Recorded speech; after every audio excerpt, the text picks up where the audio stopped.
बारिश की बूंद आसमान से गिरते गिरते बहुत तेज़ क्यों नहीं हो जाती है? आइए समझते हैं इस चीज़ को। सोचिए, अगर एक बूंद बादल से ज़मीन की तरफ गिर रही है तो क्या होगा? शुरुआत में ग्रेविटी उसे लगातार अपनी तरफ खींचेगी और वास्तव में उसकी स्पीड बढ़ती हुई हमें दिखाई देती भी है, और ये वास्तव में ऐसी ही होती है घटनाएं।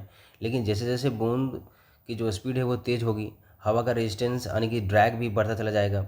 हालांकि ये उसके साइज पर डिपेंड करता है कि वाटर ड्रॉपलेट कैसा है। हम यहाँ मान के चल रहे हैं कि वाटर ड्रॉपलेट स्फेरिकल है।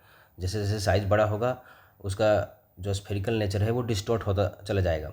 लेकिन हम लोग मान के चल रहे हैं कि चलो वो स्फेरिकल साइज का है।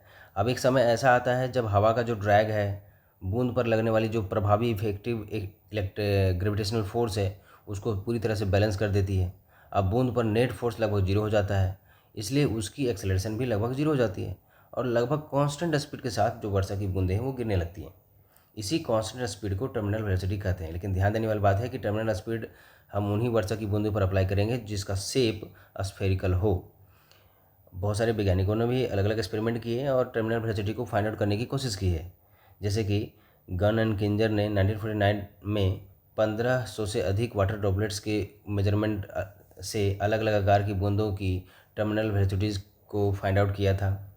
नासा के अनुसार शांत हवा में जो बड़ी रेनड्रॉप्स हैं उनकी टर्मिनल स्पीड लगभग 10 मीटर पर सेकेंड तक पहुंच सकती है। यह बूंद के आकार पर निर्भर करती है। यानी कि ओवरऑल देखा जाए तो force exerted by air and force exerted by gravity जब ये बैलेंस हो जाती हैं तो एक इक्विलिब्रियम अचीव होता है, और उस केस में वर्षा की बूंदों का स्पीड कांस्टेंट हो जाता है। That is called terminal velocity.